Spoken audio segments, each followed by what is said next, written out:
plan to have who will be the emergency quarterback in game? Shedeur. Yeah. Is Dylan Gabriel going to be like second quarter? He's out there because Flacco just needs a minute in the blue tent.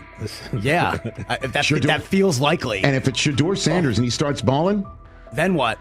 Everything changes in a bat of an eye. Yeah. He's going in there, he's working hard, he's trying to improve every day. He's saying all the right things, trying to elevate his level of play. And remember, up until this past weekend, we did think there was a legitimate argument that he should have been higher on the depth chart than Dylan Gabriel because he performed better against Carolina than Dylan Gabriel had performed in the preseason game against the Eagles. It's just that obviously he nosedived over this last week, and so the tenor of the conversation changed. He really hasn't done it. I mean, he hasn't gotten in any trouble. I mean, he hasn't been saying the wrong things. He hasn't been a less than a model citizen focused on, being the best that he can be. He hasn't done anything. So I think that when we look at it, he's going in there, he's working hard, he's trying to improve every day. Kevin Stefanski made it clear that Shedeur Sanders will keep getting opportunities regardless of any new additions, identifying him as the club's emergency option moving forward. That stance set off fresh debate. If the Browns didn't plan to lean on Bailey Zappi, why bring him in at all? Zappi wasn't signed to be the starter. He's roster insurance, a safety net if the season throws a curveball. In practice, this points to Shedeur remaining the next man up at quarterback 1 if circumstances demand it. Cleveland's decision to add Bailey Zappi looks like a depth play, rather than a push to crown a new starter. It's a precaution meant to reduce the risk of getting thin at quarterback over a long season. By signing Zappi, the Browns keep their options open without committing to a full reset at the position. The move isn't about replacing Shedeur Sanders or Dylan Gabriel. It's about maintaining coverage in case injuries or other issues hit the room. Overall, the message is simple. Shedeur stays in the primary development and contingency lane, while Zappi provides stability and flexibility behind the scenes. I like the fact that they have him there. I think he'll be good in practice. He'll be good for some of those younger guys in helping them to prepare for a game and whatnot. The Browns added Bailey Zappi primarily to steady the room and support their young quarterbacks this season. According to Mary Kay Cabot, his day-to-day will center on helping install weekly game plans, getting the QBs ready for opponents, and being prepared to step in if injuries hit. Cabot also noted he could become a quietly valuable piece. At the same time, the move may hint that Dylan Gabriel is drawing trade interest. Several teams are reportedly checking in, especially after Kenny Pickett's recent deal. With Gabriel in the spotlight, speculation is growing that Shedeur Sanders could be only a few games from settling in as the number 2, creating a real opening for him. Stephen A. Smith weighed in as well, emphasizing Sanders' steady climb and the momentum he's built. He argued that even before the latest preseason outing, Sanders had effectively moved ahead of Gabriel on the depth chart. Aside from a brief stumble last week, Smith said, Sanders has kept stacking positives, communicating cleanly with teammates, and staying locked on development. In his view, the Browns recognize Sanders' upside and are banking on continued growth as he evolves into a more impactful presence in the near future. He really hasn't done it. I mean, he hasn't gotten in any trouble. I mean, he hasn't been saying the wrong things. He hasn't been a less than a model citizen focused on, being the best that he can be. He hasn't done anything. So I think that when we look at it, he's going in there, he's working hard, he's trying to improve every day. Stephen A. Smith underscored Shedeur Sanders' steady rise, emphasizing the real momentum behind his development. He said that even before the most recent preseason game, it was apparent Sanders had edged ahead of Dylan Gabriel on the depth chart. Smith added that, aside from a brief setback last week, Sanders has remained unbeaten, strengthened his communication with teammates, and is fully locked in on refining his craft. In Smith's view, the Browns clearly recognize Sanders' immense upside and are counting on him to keep growing into a more impactful, commanding presence as time goes on, a trajectory that reflects both his poise and the staff's increasing trust. Going in there, he's working hard, he's trying to improve every day. He's saying all the right things, trying to elevate his level of play. And remember, up until this past weekend, we did think there was a legitimate argument that he should have been higher on the depth chart than Dylan Gabriel because he performed better against Carolina than Dylan Gabriel had performed in the preseason game against the Eagles. It's just that obviously he nosedived over this last week, and so the tenor of the conversation changed. Stephen A. Smith's take lines up with head coach Kevin Stefanski's shifting approach to Shedeur Sanders. Lately, Stefanski has doubled down on developing Sanders and brushed off outside criticism. That's a notable change from earlier, when he downplayed concerns and offered sharper critiques. After the Kenny Pickett trade, the tone flipped. Sanders moved back into the spotlight with a real chance to prove himself. The timing matters, signaling the staff is ready to give him a genuine runway to show his upside. I'm committed to his development. just like all of our rookies. So we'll continue to focus on getting our guys better. And that's what we'll stay committed to, and that's what's important to me. Several analysts have weighed in on Shedeur Sanders' push for the QB2 job, and many point to Dillon Gabriel's size as a potential long-term hurdle to holding that role. Mike Tannenbaum praised Gabriel's calm, efficient preseason and acknowledged his skill, but he also flagged height as a meaningful disadvantage at the NFL level, one that could make a trade scenario more realistic. Talent and mechanics matter, he noted, yet measurable limitations can be hard to mask over a full season, which might jeopardize Gabriel's grip on the backup spot and prompt teams to explore moves. Nick Wright echoed a similar theme. He credited Gabriel's ability and upside, but didn't sidestep the obvious constraint: size. Wright argued that while Gabriel can sharpen decision-making and accuracy, he can't change his frame, and that physical profile may complicate his path to becoming a steady NFL starter. By contrast, when stacked against Shedeur Sanders, who brings broader physical tools and a higher developmental ceiling, the gap becomes clearer. That comparison highlights the specific challenges Gabriel must overcome, and why momentum may be tilting toward Sanders for the QB2 role. Gabriel, who through no fault of his own, commits one of my cardinal sins of quarterbacking, which is he's tiny.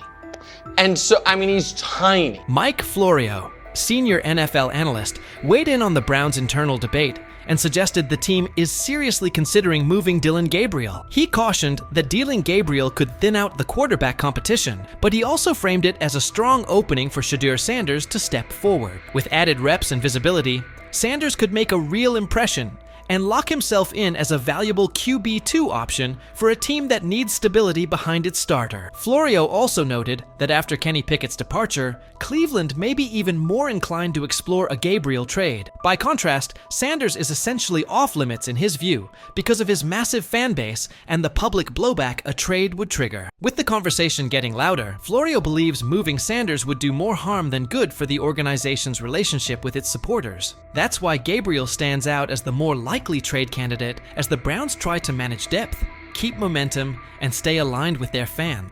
This is one of the natural and foreseeable byproducts of drafting him.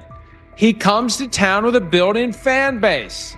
The mouth breathers, as you call them, are in tow. Not that I called them that, but you called them that. Yeah, They're there. Rich Eisen weighed in on Cleveland's situation, saying that if Dillon Gabriel is moved and Shedeur Sanders slides into the QB2 role, it's likely only a matter of time before he's starting later in the year. Eisen argued that the promotion would give Sanders the runway to cement himself, and he's confident Sanders is on track to become QB1 at some point this season. The momentum is clearly tilting towards Sanders, positioning him to take over when the opportunity presents itself. Big picture, Kevin Stefanski's message that Shedeur Sanders is the next man up if anything happens to Joe Flacco is just one part of a broader shift. Factor in Sanders' steady growth, the coaching staff's evolving view, and the ongoing chatter about Gabriel's future, and it's clear Sanders isn't being framed as a mere emergency option. He's a real contender for QB1. If Gabriel is dealt, that could be the final push that quiets the doubts and locks in Sanders as the Browns' future at the position,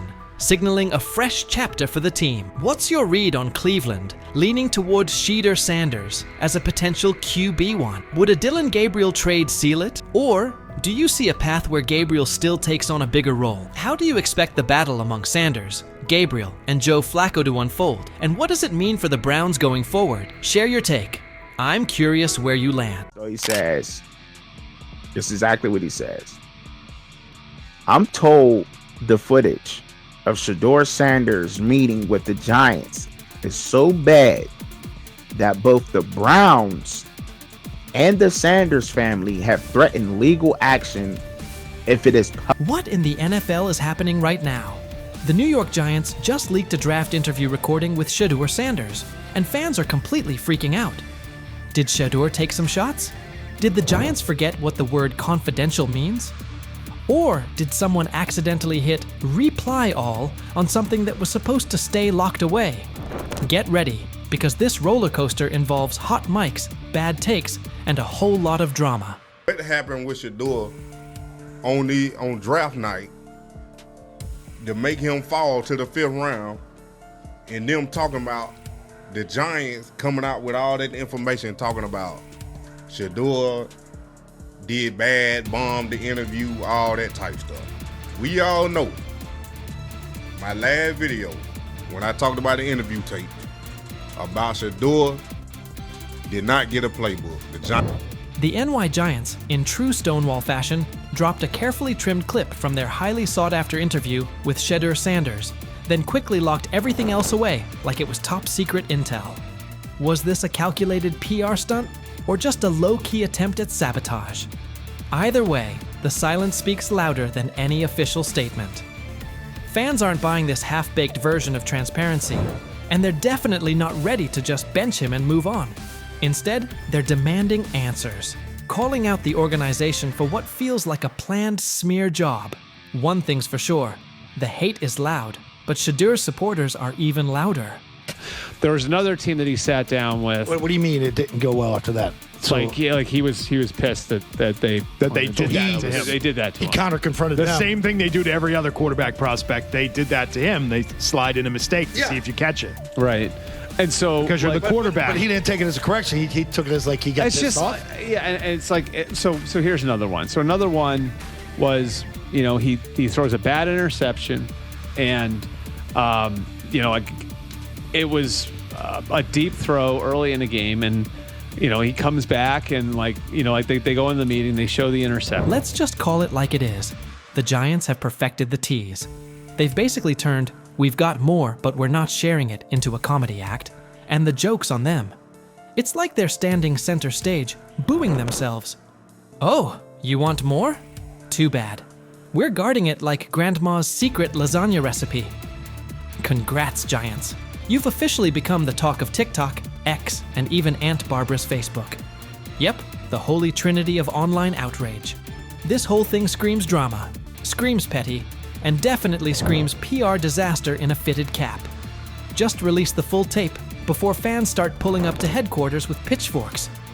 And popcorn. GM is getting fired. The GM, who was that nigga that Jaden Daniels. The GM is on film that the nigga's son, the nigga asked his son last draft, yo, who you think I should pick? His son like, yo, you need to get the Jaden Daniels nigga, B. This is what his son, it's on tape. You should go Jaden Daniels. He laughing at his son. And all right, cool, get Jaden Daniels. I don't even know how that tape got out. I wouldn't have let the shit get out personally. Meanwhile, Shedeur, the latest poster boy for maybe the Giants don't like talent unless it's dressed in blue and red confetti, is soaking it all in like it's just another day at practice. And here's the best part of the irony. The Giants tried to label him as all hype, no substance, a paper tiger. But instead, they accidentally turned him into the hottest name being mentioned by every sports analyst out there. They tried to bury the story, but somehow ended up stamping it in bold.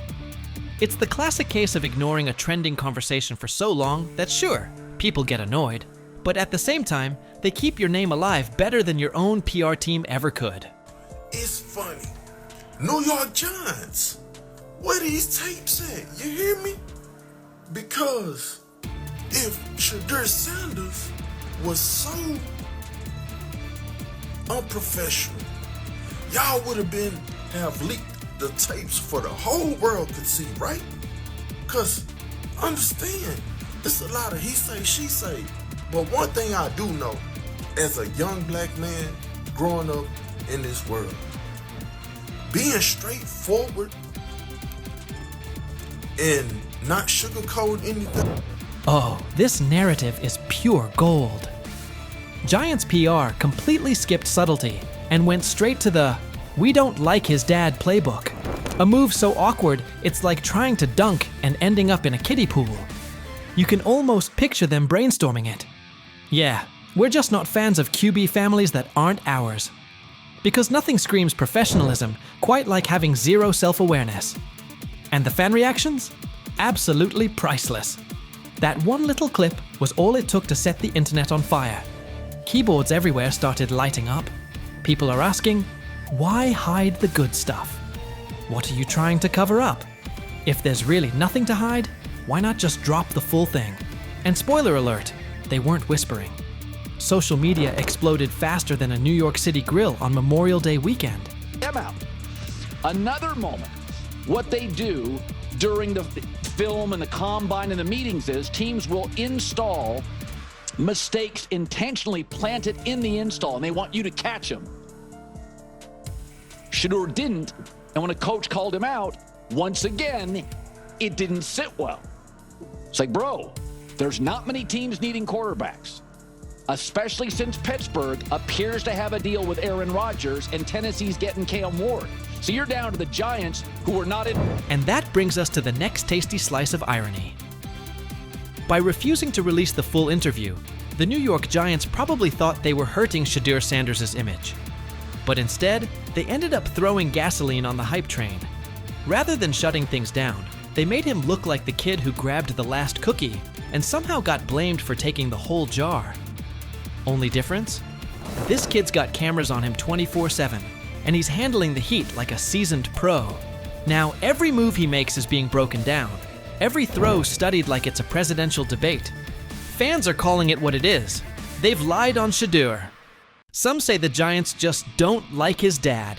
And honestly, that might be true. Maybe this whole thing was just a cheap shot at Deion Sanders by extension. But here's the plot twist.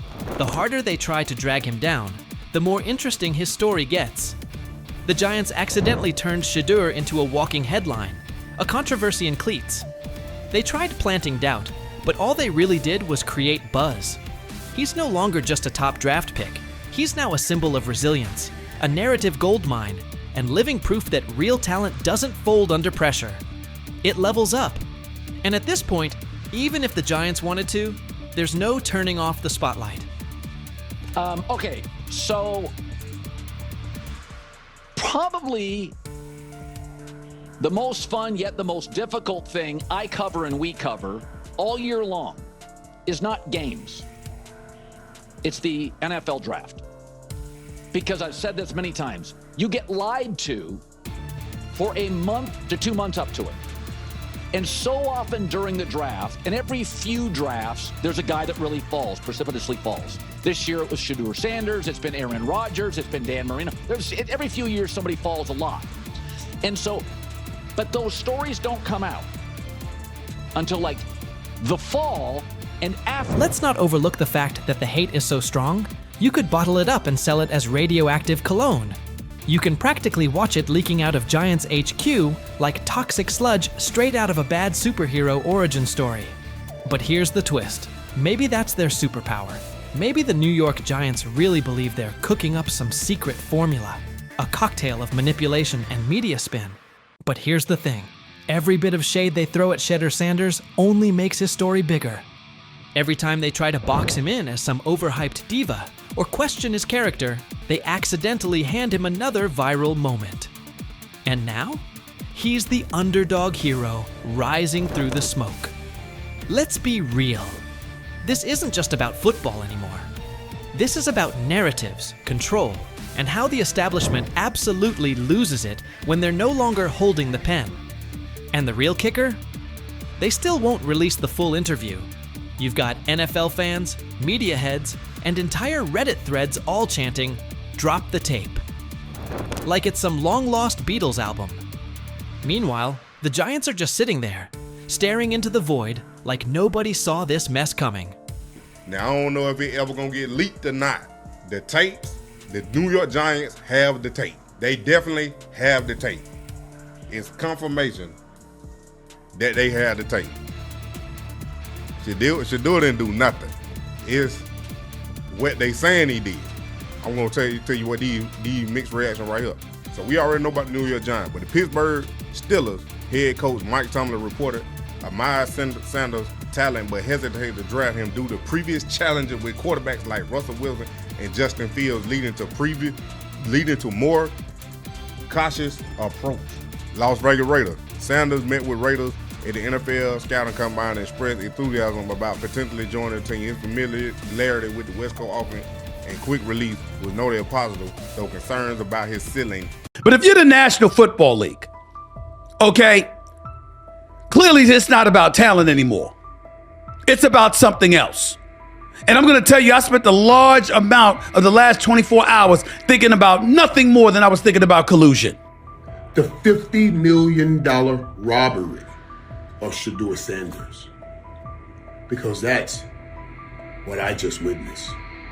Everywhere we've seen, everything we've seen, everybody that has seen him play said he is the one or two in this draft. I love Cleveland picking this kid. The NFL draft is usually a time of celebration, a moment when dreams come true and talent gets recognized. But in the spring of 2025, that dream took a sharp turn for Shedeur Sanders. Instead of a milestone, it became a nightmare. One that might lead to one of the biggest lawsuits the NFL has faced in years. Shedeur, the Colorado Buffaloes quarterback and son of Hall of Famer Deion Sanders, was once expected to be a top 10 draft pick. But instead, he slid all the way down to the 5th round, pick number 144, by the Cleveland Browns. Now, quiet speculation has grown into loud conversations. Reports say the Sanders family is getting ready to take legal action against the NFL and several team owners, accusing them of collusion, defamation, and causing long-term financial harm. And the more you look into it, the more complicated it seems. From the outside, Shedeur's sudden drop in the draft doesn't add up. What we're looking at is a convergence of a lot of history falling into one weekend. There's a history of the NFL and their ideas about protecting the shield and what they feel like. There's histories of the Sanders, history of the quarterback, which makes this really complicated and pretty much impossible to find one specific answer about why Sanders fell. He was probably already a fringe first-round pick, so some of the mock drafts were wrong. There's probably some owners out there who wanted to humble him and Sanders, and then there's just the talent that was there. So I'm not, it's okay, I think, to say we don't know what the specific answer is. What I do know, though, and I know it's maybe a little bit of a tangent, but I feel like it's important to say, I want to say this to folks on the internet and folks who are paying attention. This is not the Colin Kaepernick situation. This is important to know. Colin Kaepernick was absolutely blackballed from the league for standing up for folks' rights. This is not what Shedeur Sanders went to. He was embarrassed for 48 hours in the draft, and he ended up going to a Browns team where he still could possibly be a starter on that team because they managed to have half of Wu-Tang Clan's worth of bad quarterbacks, and he can still work his way up to a starter. So this is not the same situation. His career can still end up being okay. Shedeur Sanders led the entire NCAA in completion percentage with an impressive 74.1%, broke several school records, and was right at the center of what many called the most talked about college football storyline in the last 20 years. With months of hype suggesting he wouldn't fall past the early second round, the expectation was clear. But instead, he had to sit through 3 painfully long days. Then came pick number 144, a moment that quickly went viral for all the wrong reasons. The cameras at his private draft party cut away.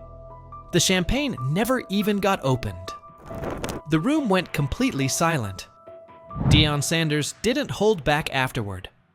According to those close to him, he was furious, allegedly saying, "This league just blackballed my son." At first, it sounded like a heartbroken father speaking out, but not long after, the leak started. Because how in the hell does 32 teams in the National Football League pass on a quarterback that was universally recognized as one of the top 3 quarterbacks in the country entering this draft, and 32 teams passed on him? Not once, not twice, not 3 times, but 4 different times they passed on him. How the hell does that happen? 4 rounds. It doesn't happen to a quarterback. We've never seen anything like this before. We've seen guys drop because of injuries. We've seen guys drop because of off-field issues, but we've never seen a quarterback projected to be a top 20 pick, universally recognized as one of the top 3 quarterbacks in the draft, projected to be a first rounder, in all likelihood a safe bet of a late first rounder, and drop literally to the 5th round. We haven't seen anything like that. So a lot of times when you go to these combine meetings, teams give you things to challenge you. Teams will have a player's worst plays ready for him, and they'll show him his worst plays and say, hey, why don't you explain them? And Shedeur apparently didn't take to it well. And at one point, one of the few teams that actually was interested in him said, well, what do you make of this really bad play? And Shedeur said, maybe I'm not the guy for you. That's not the answer. Another moment. What they do during the film and the combine and the meetings is teams will install mistakes intentionally planted in the install, and they want you to catch them. Shedeur didn't, and when a coach called him out, once again, it didn't sit well. It's like, bro, there's not many teams needing quarterbacks, especially since Pittsburgh appears to have a deal with Aaron Rodgers and Tennessee's getting Cam Ward. So you're down to the Giants, who were not interested at all, and Cleveland, who traded out of that 2 spot because clearly they were looking for next year's class like the Rams are. Based on internal messages uncovered by a private investigator working with Shedeur Sanders' legal team, messages that haven't been made public yet but are currently being looked into by several independent news outlets, it looks like a few NFL team owners may have raised red flags about the media frenzy and the branding baggage tied to Shedeur. Even more concerning, there are reported claims that some team ownership groups were having behind-the-scenes talks, quietly advising each other to steer clear of drafting Shedeur unless they absolutely had no choice. People close to the Sanders camp say these private conversations even mentioned things Deion said back during Super Bowl week.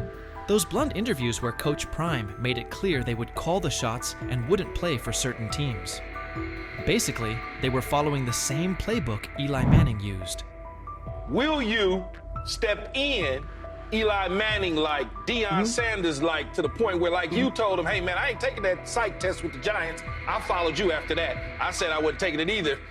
Will you step in and do some of that if it's the wrong organization and say he ain't going there? Yeah, but I'm not going to do it publicly. I'll do it privately. This time around, though, the league supposedly answered with a wall of silence and behind-the-scenes sabotage. According to insiders, the upcoming lawsuit is expected to claim that the NFL worked together to hurt Shedeur's draft stock, not because of his skills, but because of how things looked in the media, internal politics, and bruised egos. If they played the cards and picked him up in the 5th round, but I surely would like to know how they knew he would still be there in the 5th round. I've been on that stage for years and years and years. I've never seen them position the cameras in position, give forewarning about who's about to be drafted. I wonder if Cleveland got a call from somebody in the NFL saying, we got to draft this kid. You just robbed this young man of $50 million. And it wasn't on his playing ability. Wow. Shame on you. Primetime Deion Sanders' natural bravado, coupled with that of his son. They say that the whole interview process wasn't that impressive when he showed up at the NFL scouting combine and refused to work out. That hurt him. The interview process while he was there hurt him, etc., etc. You know what, y'all? I get it. It makes perfect damn sense if he's drafted in the 2nd round. It's the fact that he fell to 5th that's alarming. After the draft, analysts on Fox Sports tried to make sense of the slide. Some said Shedeur wasn't a once-in-a-generation type of player. Others questioned his intangibles or pointed to the so-called baggage he brought with him. But instead of cooling things down, those comments only added fuel to the fire for Sanders' legal team. They're asking, how does a quarterback with a higher completion percentage than the #1 overall pick fall more than 130 spots? Why did draft experts rate him so highly, yet not one NFL GM publicly pushed back when he slid? From the Sanders camp's point of view, this wasn't just a case of a poor team fit. It looked more like a deliberate effort to send a clear message. Players don't get to control their future. That power belongs to the league. And nothing seemed to capture that message more clearly than Colin Cowherd's widely shared line: "Nobody wants a celebrity backup quarterback." According to sources, that quote is already being looked at closely by attorneys and has shown up in early versions of the legal filing. To them, it's more than just a jab. It's part of the case.